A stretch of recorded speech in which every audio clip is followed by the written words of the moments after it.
Ito na naman tayo, nakakapagluto na naman tayo ng ating ulam mga kabayan. Ito, kasi araw ng linggo ngayon, thank you Lord, linggo ngayon, araw ko ng samba. Pero sabi ko, hindi man ako makasamba, meron pa namang susunod na linggo. Tignan nyo po kakabsat dito, nakaluto na po ako.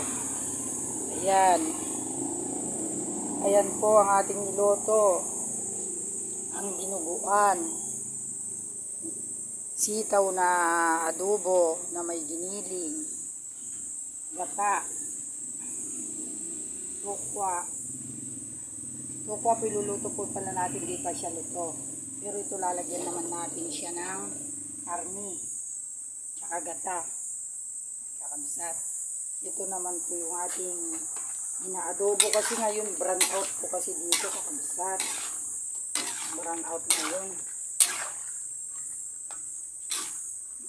Dito naman pong ating paksiw na bangus.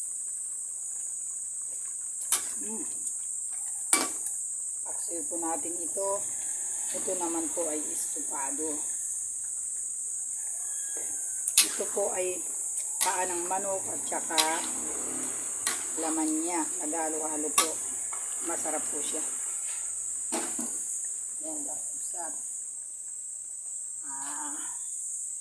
Kada umaga po ay tayo po ay nagluluto. Ganyan po yung ating ginagawa. Nalagay na po natin yung ito natin na luluto naman po natin ito ng may kung hindi po natin gagawin yung mga ganito kakabsat, mahirap ang buhay. Kailangan matuto tayong magtinda-tinda.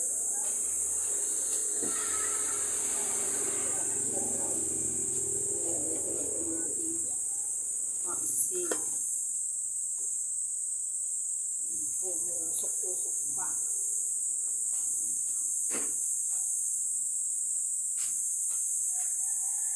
At ang ating ginagawa para nakapagtinda po tayo,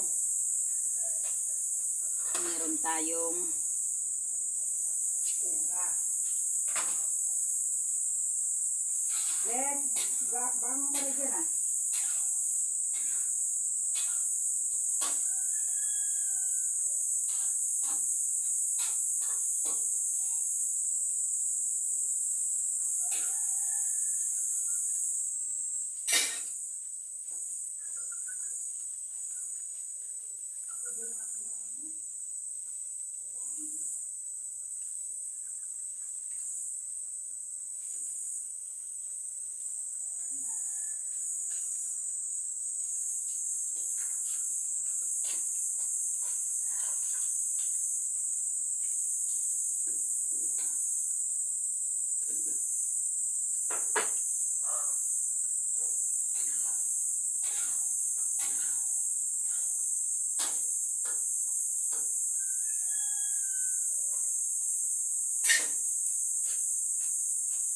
Marami pa po tayong magpapakbit pa tayo pakbit.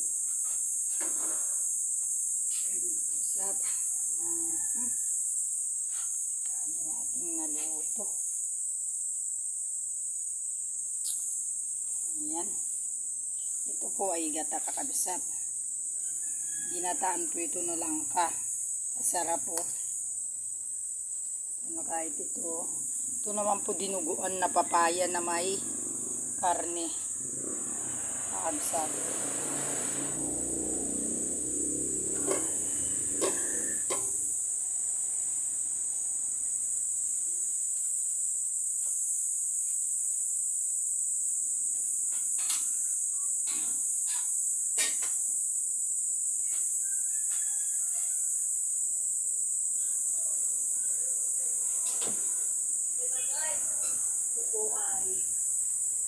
Bakit hindi pa?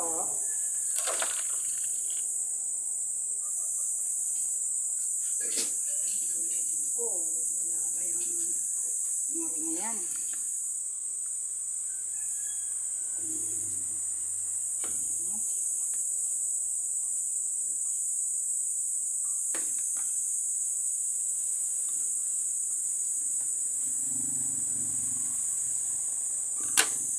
Yan po kakabsat ang ating luto ngayong umaga. Tingnan nyo. Ayan. Nakakapagluto po tayo ng mga ulam. Ayan po. Ganito po yung ginagawa natin araw kakabsat. So isusunod na po natin yung pakbet. Kabsat. Yan, umuusok-usok pa. Ayan, kabsat po. Ayan. Luluto naman natin ngayon yung pakbet. Susunod na natin. Maghiwa ka mang kamatis, Les. Nalutok tumot lamin eh. Ayan, kakabsat. So, mamaya po marami pa akong gagawin. Nagluluto. Tignan nyo ang aming paligid. Kakabsat, nagado nga bulong. Nagpigsa ti angin ni Dirabii. Ayan, natambak po ang wawalisan namin. Ayan po. Ayan po ang aming paligid. Ayan, kakabsat. Marami na naman pong turista kasi dito sa aming lugar.